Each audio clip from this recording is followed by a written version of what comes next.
Sa mga hindi nakakalimot mag-subscribe sa channel na ito, mag-uumapaw sana ang biyaya mo sa araw-araw. Maraming salamat po at mag-umpisa na tayo.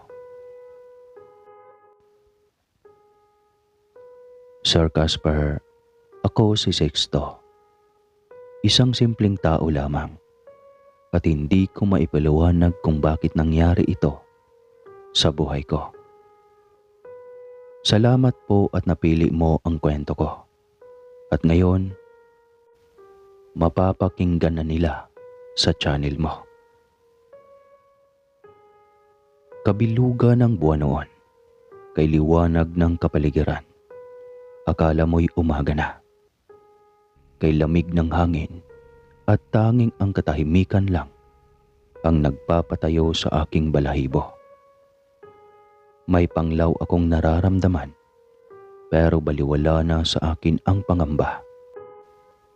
Dahil kapag nagpatalo ako sa takot, gutom kami kinabukasan. Napun ako sa di kalayuan ang isang babae at nagtataka ako dahil gabi na nga at solo pa ito. Kay gandang babae, pero bakit siya nandito sa lugar na ito? Wala namang kabahayan sa lugar na ito. Delikado na dito. Bulong ko. Sino ba naman ang hindi maaakit sa babaeng matangkad at mahaba ang buhok at ang amoy ng kanyang pabangoy humahalimuyak? Amoy bulaklak ng ilang-ilang. Nakakahalinang amuyin at nakatingin ito sa buwan. Matagal na ako sa lugar na ito. Hindi man ako dito isinilang.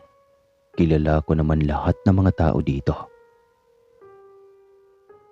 Sino kayang babaeng ito? At gabi na. Pag naman kinausap ko, baka naman sabihing bastos ako. Anak ko, bahala na. Bibigyan ko na lang siya ng babala na umuwi na at delikado.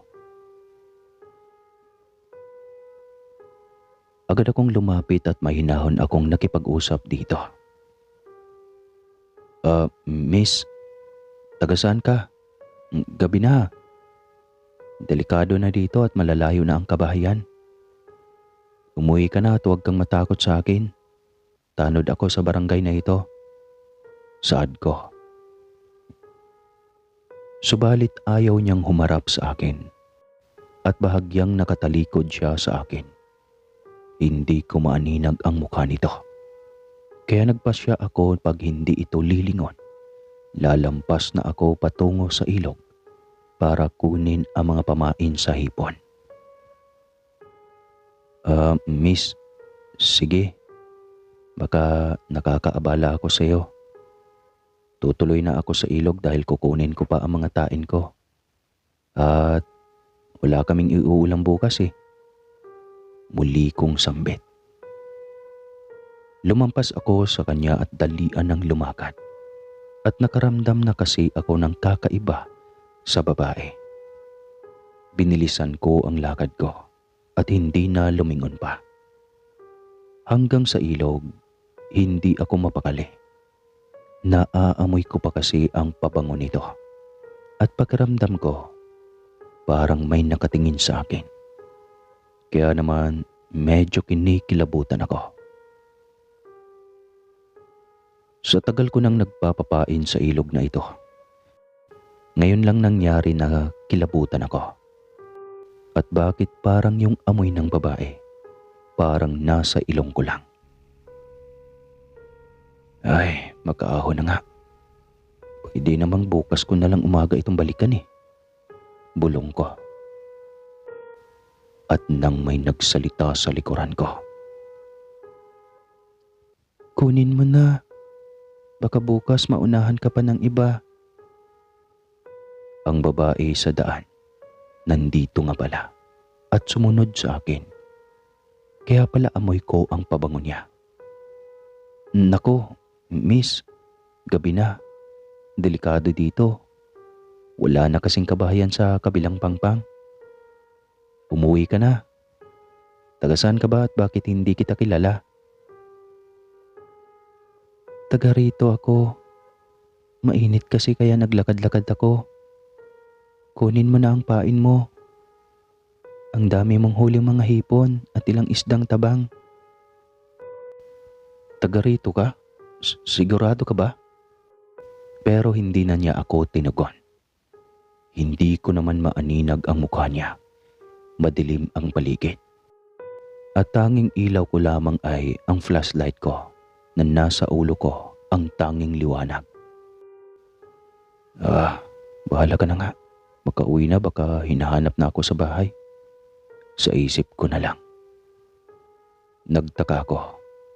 Napakadami ng huling pain ko. Halos mapuno ito.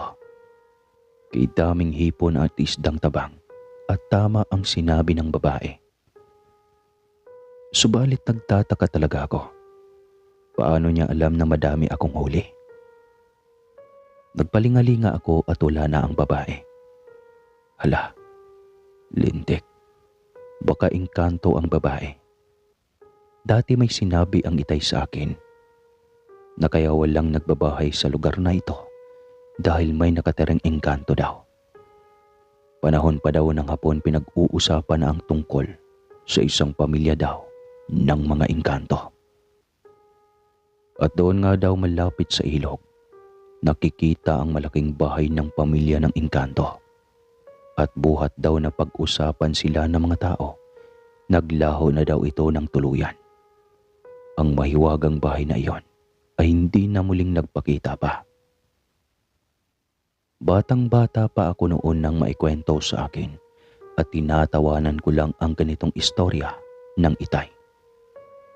Para sa akin, hindi iyon totoo at nananakot lang ang itay para hindi ako tumakas o pumunta sa ilog. Nagpalingalinga nga muna ako ng mga oras na iyon at saka binuhat ang aking tain o pamain ng hipon. Tain kasi ang tawag sa amin nun. Halos hindi ko mabuhat ang mga tain ko at napapatakbo na ako pabalik sa bahay namin. At nawala na rin ang amoy na pabango. Ang pumalit, parang maangko na amoy kalabaw na hindi ko maunawaan. Dasal ako ng dasal pa uwi ng bahay namin na malayo-layo din sa ilog at halos man lambot ang mga tuhod ko sa pagod. 5 lang na peraso ang aking tain nun, pero parang 10 ang bigat nito. Narinig ko na ang mga tahol ng aso. Ligtas na ako sa isip ko. Nagsisisi pa nga ako at itinaboy ko kanina pabalik ang mga aso. Sana may kasama ako sa ilog at hindi sana ako natakot. Dati kasi lagi ko yung kasama. Teka, maalala nga kung sino bang babaeng yon. At gabing-gabi na nagpapahangin sa gubat at ilog. Hindi talaga tao yon. Bulong ko habang nagsasara ako ng tarangkahan. Kinabukasan. Aba, anak, 2 palanggana talaga ang huli mo, aba. Himala ito ah. Ang tatay mo nung nabubuhay pa, kahit isang tabo hirapan. Aba, nakakapagtaka naman yata anak. Ako man inay nagtataka. Hindi kaya gawa ng babae inay? Babae? Saan?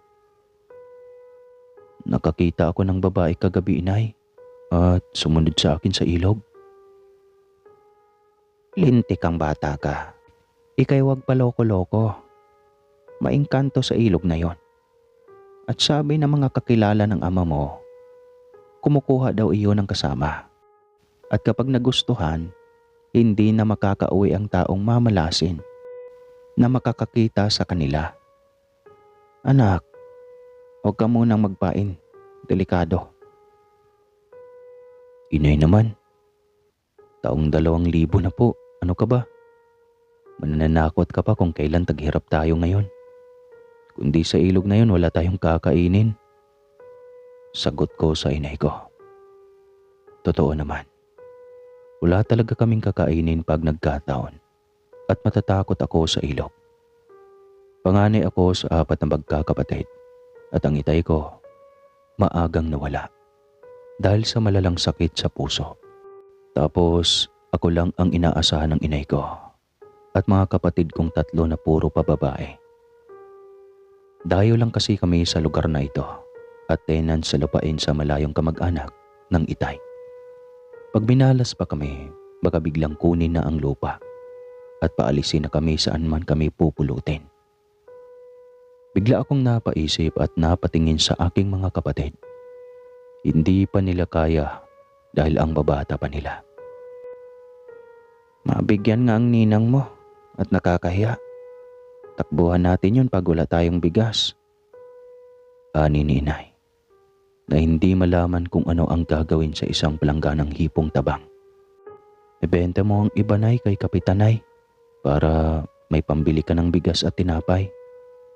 Wika ko pa. 3 araw ang aming ulam na paulit-ulit at kahit sawang-sawa na kami, wala kaming magagawa. At kailangan ng mamasukan muli sa taniman ng mais ni Kapit Dring dahil malapit na kaming maubusan ng bigas. Maaga akong umalis ng bahay at nakasuot na ako ng damit na ginagamit ko sa maisan nang may makapa akong laman sa bulsa ko. Aba, kaninong pera ito? Bakit ako nagkapera sa bulsa ko? Ang huling suot ko nito noong 1 linggo pa at wala akong maalala na naglagay ako ng pera sa bulsa. Bulong ko habang nasa daan. Agad akong bumalik at tinanong ang inay. Malaking halaga ito at hindi akin. Mahirap na baka sa inay ito. Kaya napapatakbo ako pabalik ng bahay namin. Aba anak, Diyos ko, 5,000 yan. Kanino yan ha? Baka nangingialam ka ng hindi sa'yo, masama yun. Inay, kilala mo ako. Bakit mo naman naisip na magnanakaw ako? Sexto, malaking pera ito. Anong iisipin ko? Isuli mo yan. Ayaw ko ng perang yan. Inay, saan ko nga isusuli? Sexto, ako'y wag mong galitin ha. Isuli mo yan. Umalis ka na bago kita mahambalos nitong walis. Galit na sambit ng inay ko. Napaurong na ako dahil namamalo talaga ang inay pag nagagalit sa amin. Kaya umalis akong lutang. Di malaman kung saan ko ibabalik ang perang ari. Napaupo muna ako sa tabi ng daan at nag-isip. Saan ko ari babalik? Ang mga kasamahan ko namang magmamais. Imposible na magkapera ng ganito kalaki. Para po sa kaalaman ng iba, ang 5,000 po noong kabataan ko ay mahirap na itong kitain sa katulad naming simple lang ang pamumuhay. Kasi magtaka kayo eh. Kaya napagpasyahan ko na makiramdam muna ng ilang araw. Pag may naghanap bide, ibibigay ko. Kapag wala ay itatago ko at mapipilitan akong magsinungaling sa inay. Ilang araw din akong patambay-tambay sa mga tindahan at maging mga kasamahan ko sa maisan. Wala namang binabanggit ang mga ito sa akin. At lagi na akong nasa labas ng aming bakuran para pag may naghanap, madali nila akong makita. Ngunit wala ni isang naghahanap ng pera. Kaya naman wala na akong magagawa kundi magdahilan sa inay. Sumahod ka na ba? Sixto, bakit ang daming bigas at dilata? Aba, salamat at naalala mong bilhan ng shampoo at sabon ng mga kapatid mo na dalaga na. Naaawa na din ako sa kanila. At pasok ka na sa 1 linggo, Sixto. Nagtira ka pa ba ng pambaon sa kanila? Saad ng inay ko. Oo naman inay. Relax ka lang po ha. Ako na po ang bahala. Ito ang 1,000 pangbaon sa kanila. Laki naman ito anak. Tama na ang 500. hati tayo. At saka, asa na ang nakita mong pera sa bulsa mo ha? Aba, kinuha na po ng may-ari. Nalimutan ko. Pinatabi iyon ng kasamahan ko sa maisan. Kabig niya sa tornohan iyon. Nakalimutan ko na. Ayun, nakuha na po. Pagsisinungaling ko pa.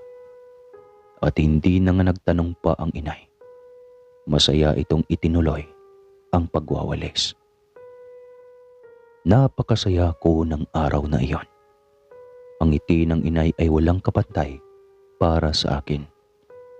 Lalo't wala na akong iisipin pang problema pagdating sa pera. Ang sarap tignan yung walang problema at lagi kaming masaya. May bigas at ulam. Ano pa ba ang mahihiling ko sa tulad naming dukha? Salamat po, Diyos ko. Kung kanino man ang perang ito, patawarin mo po ako.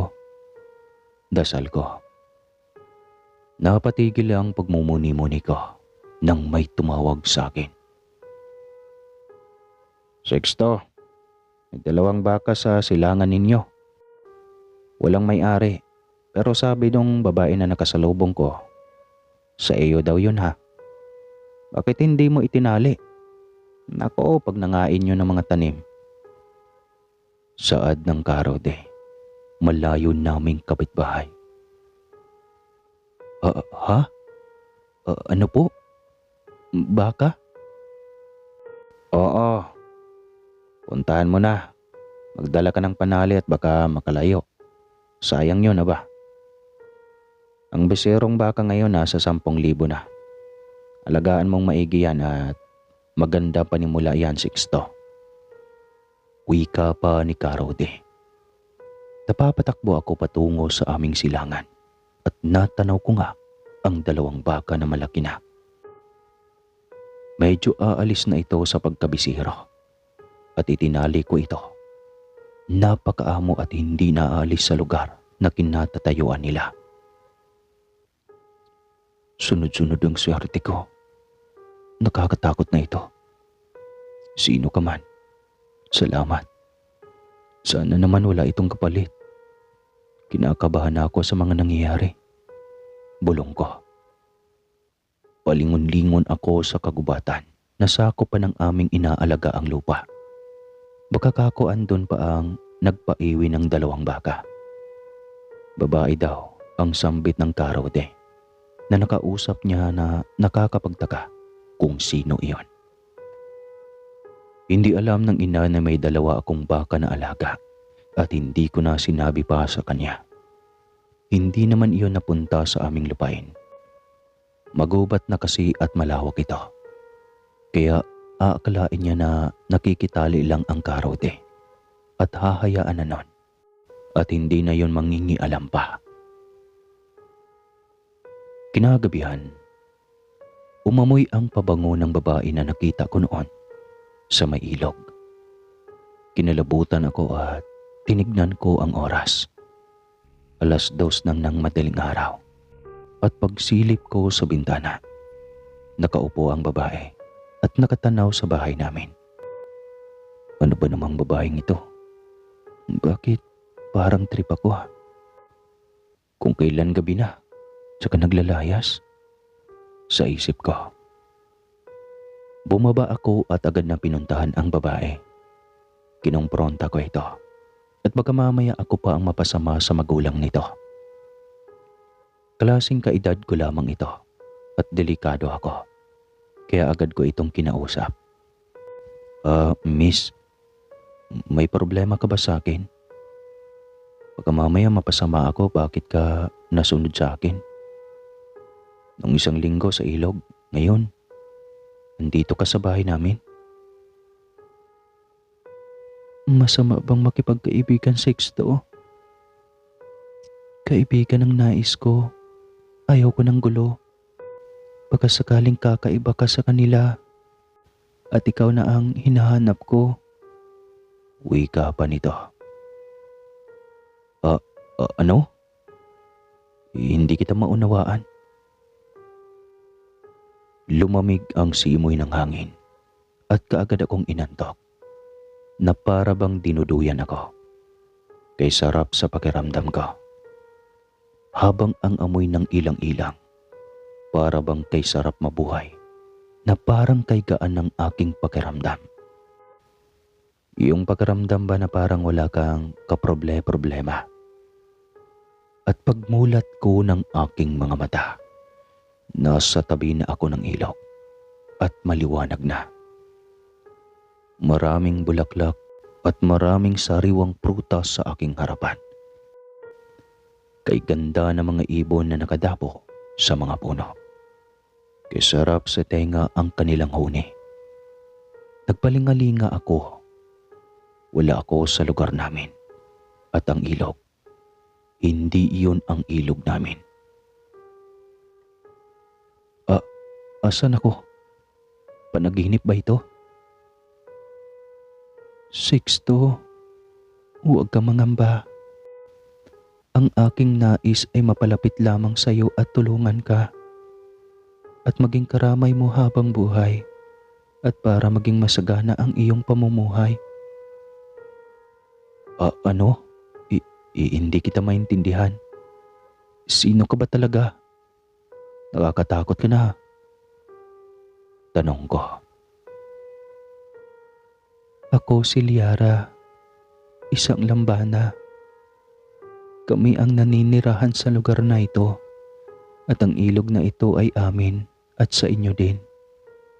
Daang taon na kami dito, Sixto. Ilang dekada na kaming pilit na tumutulong sa mga tao sa lugar na ito. Pero bigo kaming makakuha ng taong may babuting puso. Ilang kalalakihan na ang aming tinulungan pero umabuso at masasama silang nilalang. Liara, uuwi na ako. Baka hanapin ako ng inay ko eh. Tiyak na umaga na ngayon. May trabaho pa ako sa maisan. Maaga akong aalis ng bahay eh. Uwi ka ko na nanginginig pa. Ayaw mo ba sa akin, Sixto? Ako ang nagbigay ng pera at baka sa'yo. At marami pa akong ibibigay sa'yo basta maging kaibigan lang kita.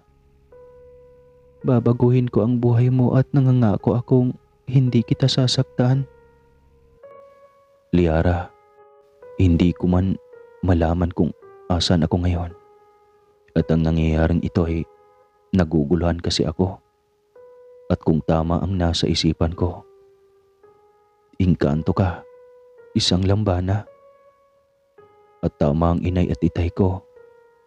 At ang nababalita noon. Pero Liara, tao ako at hindi tayo pwedeng magkaibigan. Lagi kang pupunta sa lugar ko. Paano? Yayaman nga ako. Tapos mababaliw. Ganun naman, di ba? Ano ang mangyayari? Kagaya ng mga nawawalang kalalakihan noon. Nawala na lang at hindi na nakabalik sa pamilya nila. Liara, maawa ka. May kapatid at ina ako. Sa akin sila umaasa.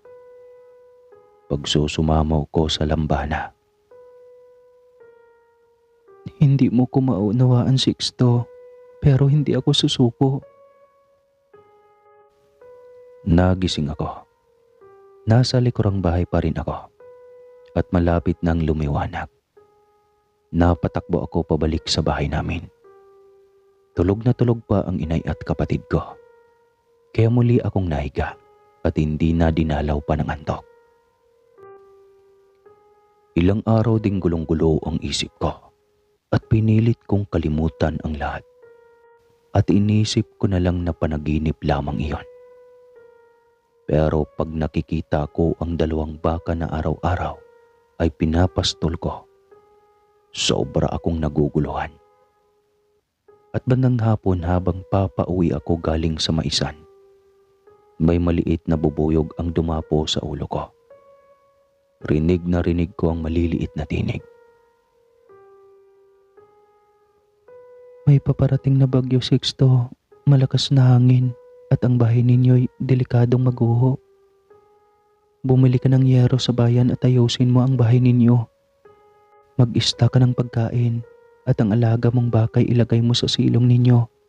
Sa darating na Huwebes, gabi ito magaganap, Sixto. Paalam kaibigan, may pera ka sa bulsa mo. Saad ng isang tinig. Nagulat ako at agad kong kinapa ang bulsa ko. Diyos ko, 10,000 ito ha. Liara, ano ba? Ano ba tong ginagawa mo sa akin? Lambana ka. Nababaliw na yata ako. Paano ba ang gagawin ko? Sambit ko. Pero natakot ako sa sinabi nito. Paano nga kung may bagyo? At super bagyo nga ang dadating. Walang kalaban-laban ang kubo namin.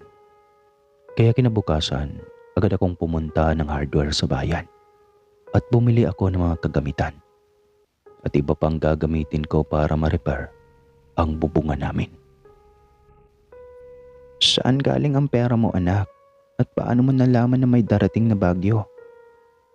Kainit ang panahon ha. Saad ng inay.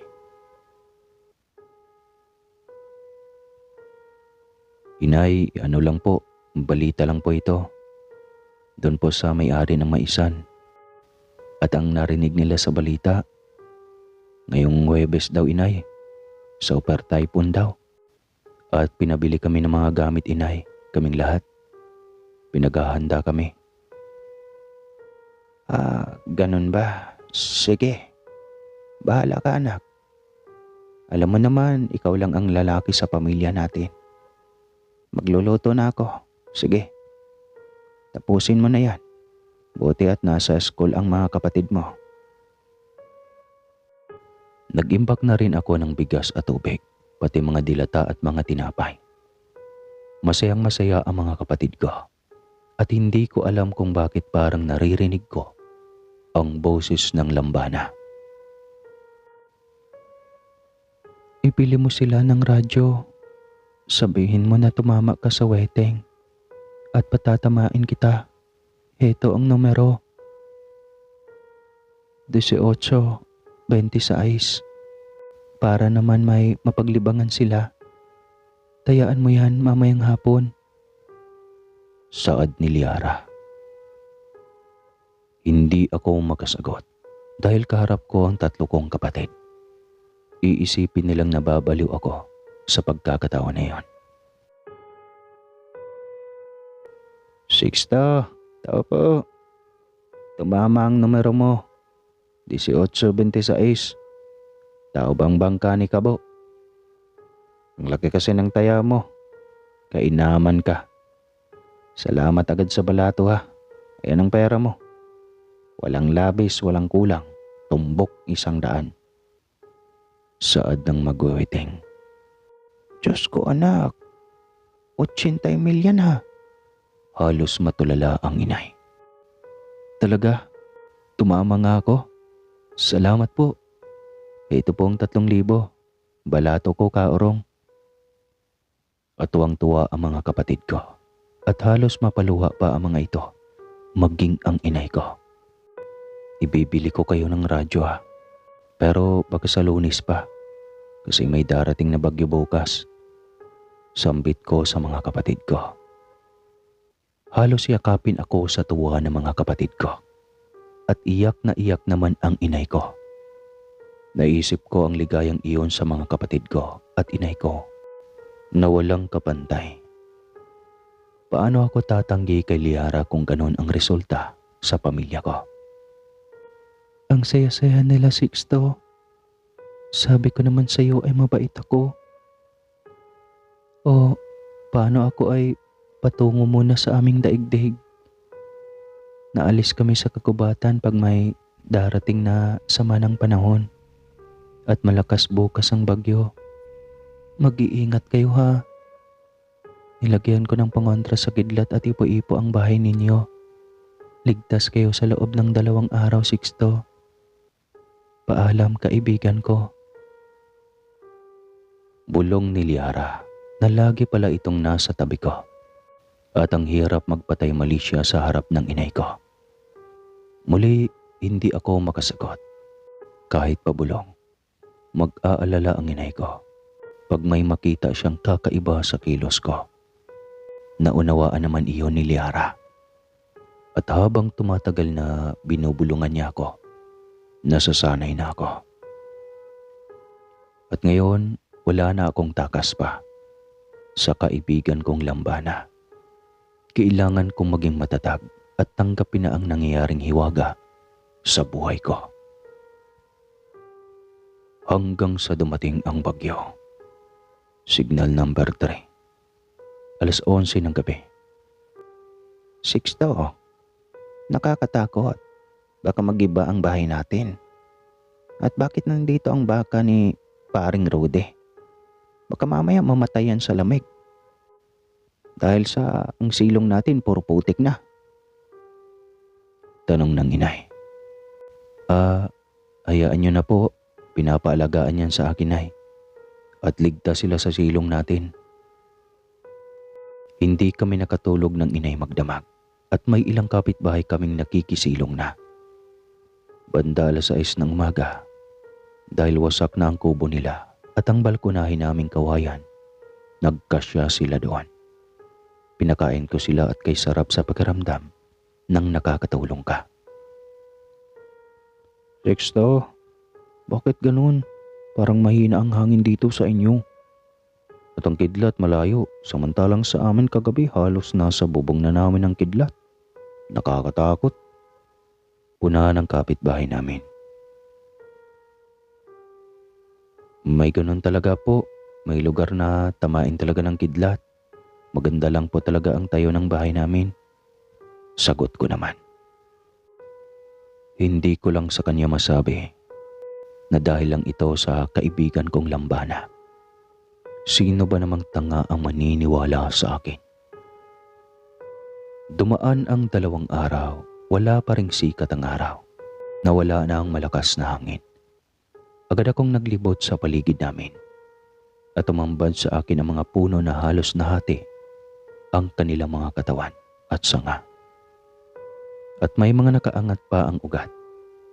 Talagang malakas ang bagyo, pero hindi namin naramdaman. Kumusta, Sixto? Masaya ako. Hindi kayo napahamak. Isa na namang tutubi ang nalipad sa ulunan ko. At si Liara na ito. At agad niya akong kinakamusta. Liara, nahihiya ako sa iyo. Ang dami mo nang naitulong sa akin. Hindi ba sabi ko nga sa iyo mabait naman kami? May mga tao lang talagang abusado. Kaibigan na kita, ha? Aalagaan ko kayo ng pamilya mo. Sana huwag kang magbabago kagaya ng iba. Sixto, ang baka mo manganganak na. Dadami na sila. Bulong ni Liara. Talaga, Liara? Ano ang gagawin ko? Ilagay mo sa silong ng bahay ninyo tapos ako na ang bahala. Mula nga noon, naging matalik na nga kaming magkaibigan ni Liara, Sir Caspar. At iniiwasan ko na lang na may makakita sa akin na nagsasalita akong mag-isa. Mahirap na baka isipin nilang baliw na ako. Dumaan ang mga taon. Napatapos ko ng kolehiyo ang 3 kong kapatid. At hindi na nagtataka ang inay kung saan ko nakuha ang pera. Buwan-buwang tumatama ako sa wedding. Tumbok 100 piso. Mabait ang lambana sa akin. At masaya siya na maging kaibigan daw ako. Masaya din ako dahil malaking tulong sa pamilya ko ang lahat ng kanyang ginagawa para sa akin. Namumuhunan na rin ako ng maisan sa inaalagaan kong lupain at pumayag ang may-ari ng lupa. Kaya takang-taka ang dati kong mga kasama sa maisan.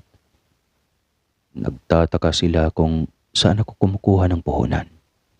At nagtataka sila bakit lagi akong tumatama sa wedding. Kami na rin ang kunin mong gagawa sa maisan mo, Sixto, para naman maambunan mo kami ng biyaya. saad na mga kasamahan ko sa kabilang maisan. Lumago ang puhunan ko. Sa loob ng 1 taon at tuwing 3 buwan, umaani kami ng mais at doble ang kinikita ko. Marami ang nagtataka sa tinatamasa kong swerte at hindi maiiwasan na may mga taong naiinggit sa akin. Sixto, pakinggan mo. Bulong ni Liara. Mangmangyang si Sixto. Hindi naman niya nag-aaral. Ang pera niya nasa bahay lang nila. Nasa bukid si Sixto. Pasukin natin ang bahay. Yung matanda lang ang nanay niya ang natitira sa bahay pag napasok ang 3 anak nun. At magaganda ang kapatid ni Sixto ha. Batang-bata pa. Jack pa tayo. Pag nagkataon pre. Pag nagkataong mapera na yang si Sixto, sa isang araw gawin natin ang ating plano. Usapan ng nasa 3 tauhan ko sa maisan. Pinarinig sa akin ni Liara ang kanilang usapan habang nakatambay sa tindahan sa hindi kalayuan sa bahay namin. Mga demonyo. Matapos kong bigyan ng pabor na halos, pinalayas na sila sa kabilang maisan dahil sa pagnanakaw ng mga makinarya na gilingan. Tapos sa akin tumakbo at bukas palad ko silang tinulungan. Yan pala ang igaganti nila. Saad ko. Sixto, huwag mong ilalagay ang batas sa mga kamay mo. Batas na mga engkanto ang iganti mo. Ako na ang bahala. May gagawin ako ngayong gabi.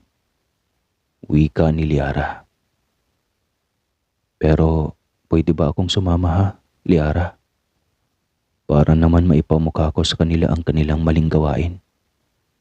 Pakiusap ko sa lambana.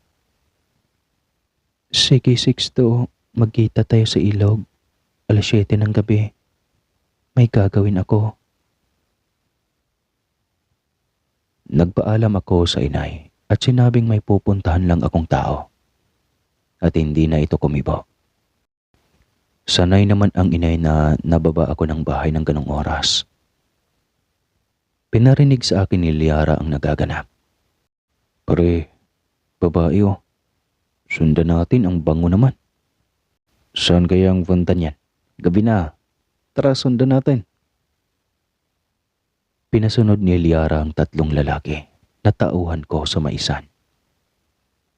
Lumakad sila ng lumakad at nakaabot sila sa may ilog. Naglaho sa kawalan si Liara. Lumakad ng lumakad ang 3 lalaki. Pagod na ang mga ito. Habang kami ni Liara nasa ibabaw ng mataas na bahagi ng ilog. Tanaw ang 3 na paikot-ikot lang sa mabatong bahagi ng patay na ilog. Pwede kang magsalita, Sixto. Kausapin mo sila. Nasa ilalim na sila ng aking mahika. Ani Liara. Asa ng babae ng bangong napakabango niya? Kailangan ko siyang maangkin. Malayo na tayo sa ilog na ito. Ang dilim. Mabuti na lang maliwanag ang buwan. Maabutan lang kitang babae ka. Tasyo, Norbeng, Dagol. Sayang ang buhay ninyo. Dahil sa ugali ninyong malademonyo. Hindi na kayo makakalabas sa lugar na ito. Bakit kayo nagkaganyan? May asawa at mga anak na kayo. Oh, boses ni Sixto na. Dahil sa inyong mga maling gawain. Pati ako na nakakatulong sa inyo. Ginagawa niyo ng masama. Pati mga kapatid kong babae pinagnanasahan ninyo. May kabayaran ng lahat. Huwag kayong magalala. Bibigyan ko ng tulong ang pamilya ninyo. Patawarin ninyo ako pero kayo na ang gumawa ng kapalaran ninyo. Tanga ka, Sixto. Mayabang ka. Magpakita ka. Baka hindi ka makakasuntok sa akin. Sigaw ni Dagol. Mangmang ka. Swerte ka lang, hayop ka. Asan ka na? lumabas ka na. Babae mo siguro yung sinunda namin. Lahat na lang kinuha mo na. Asan ka? Papatayin kita, Sixto. Wika ni Tasyo. Hinahanap nila ang pinanggagalingan ng boses ni Sixto. Pero batuhan at tubig ang kanilang napupuntahan. Duwag ka pala, Sixto. Bahag naman ang buntot mo. Labas. Magyabangan tayo at ilabas ang mabangong babae. Paliligayahin namin yan. Sigaw pa ng mga ito.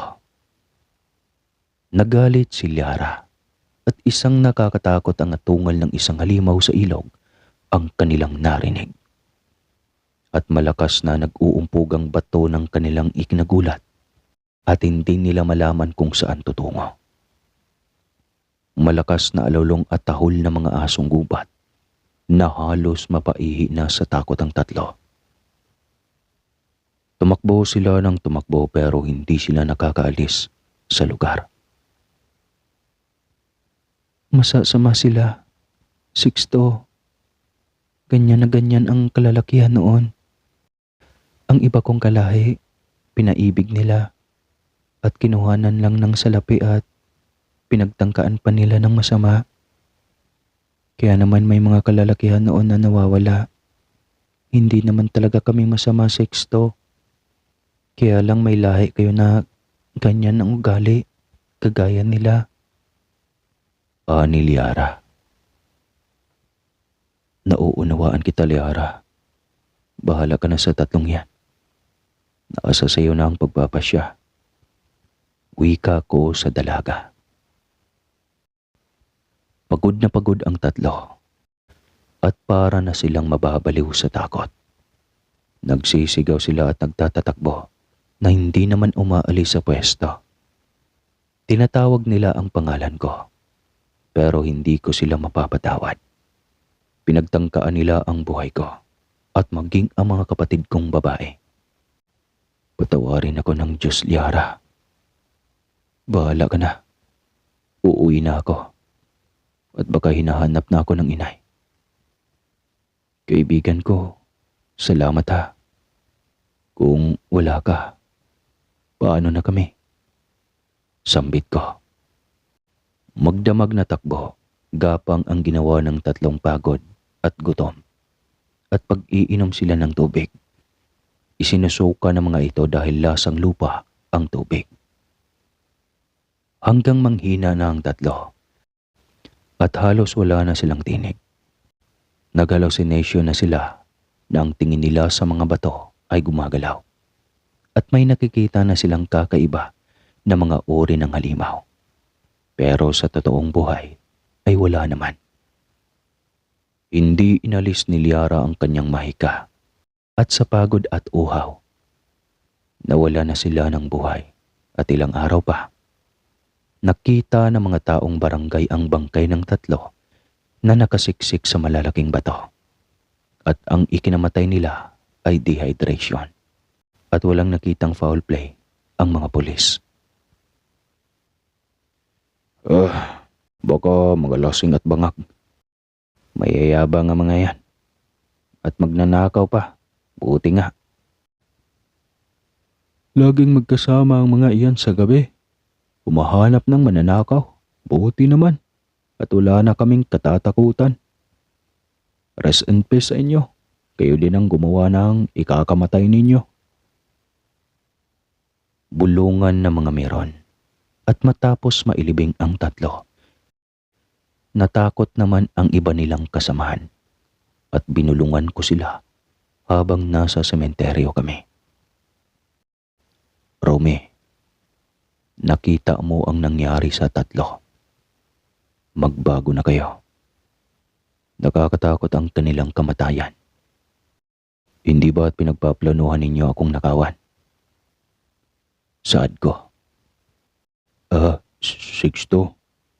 Hindi ko alam yan. Sila ang nagpaplano. Hindi ako sumasang-ayon sa kanila. Wika ni Romy. At halata ko ang takot nito. Kami man 6 wala kaming alam. Tumalikod ako at hindi na nagsalita pa. Alam kong natakot ko sila. Inabutan ko ng tulong ang pamilya ng 3 at magaan ang loob ko dahil ligtas na kami sa kapahamakan. Alam kong kasalanan yon sa Diyos, pero wala akong magagawa. Tao lang ako at may ina, mga kapatid na kailangang pinapangalagaan.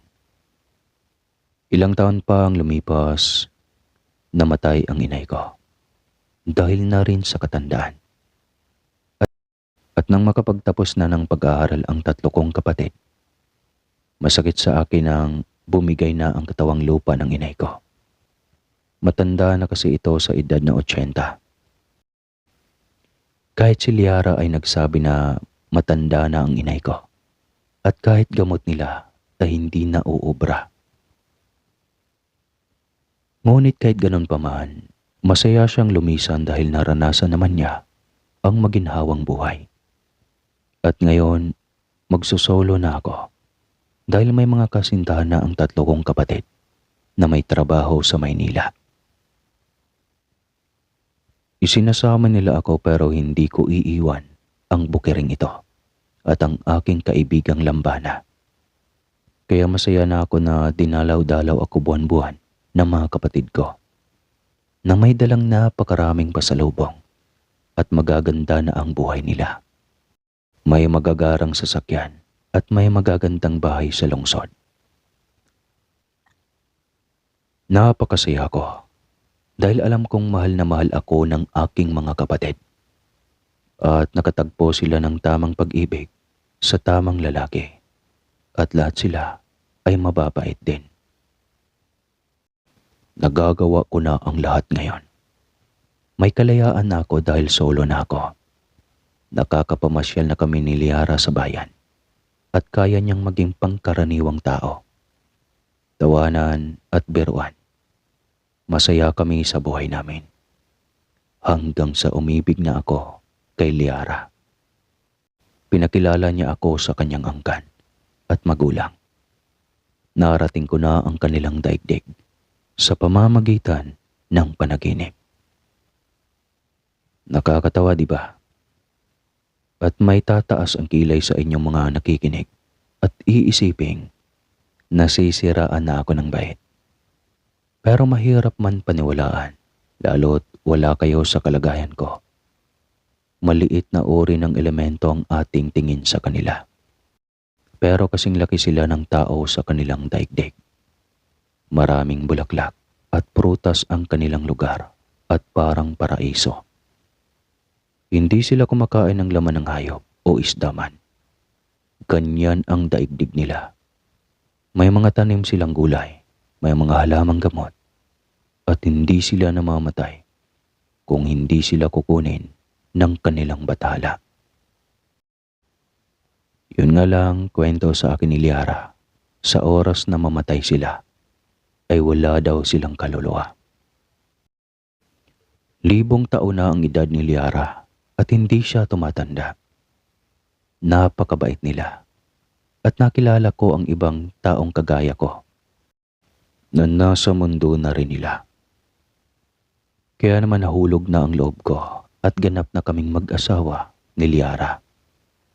Matanda na ako pero malakas pa rin at kailangan ko si Liara sa buhay ko para alagaan ako. Ang alam ng mga kabarangay ko, taga-ibang lugar si Liara at hindi nila kami pinapakialaman at nakakatulong pa nga kami sa mga kabarangay namin. Maging mga kapatid ko ay lagay ang loob ko kay Liara at masaya sila para sa akin. Wala na akong mahihiling pa sa buhay. May pera na ako at napaganda ko na ang buhay ng mga taong hirap sa buhay na kakilala ko at maging ang mga malalayong kamag-anak ko ay natulungan ko na. Mahal, hindi ako mabubuntis sa mundo ninyo. Kailangan tayo ay nasa daigdig namin. Handa akong maghintay, mahal ko. Wika ni Liara. Hayaan mo, mahal. Dadating tayo dyan. Ang mahalaga, magkasama na tayo at hindi na maghihiwalay pa. Wika ko pa sa mahal ko. Mahal na mahal kita, Sixto. May hiwaga man. Ang mahalaga, wala tayong sinasaktang tao. At may takot tayo sa lumalang sa atin. Aalagaan kita, mahal ko, hanggang sa huling sandali ng buhay mo. Lambing ni Liara. Hanggang ngayon, magkasama kami ni Liara at nananatili ang lihim namin. At dadalhin ko ito hanggang sa huling sandali ng buhay ko sa mundo ng mga tao. At sa mga nakikinig na hindi kayang paniwalaan ang aking karanasan, sana maging masaya na lang kayo sa akin at sana makatagpo din kayo ng hiwaga kagaya ng natagpuan ko. Hanggang dito na lang po ang kwentong ito. Sana ay pagpalain palagi ang nakikinig sa kwentong ito. Ingat, mga mahilig sa kape.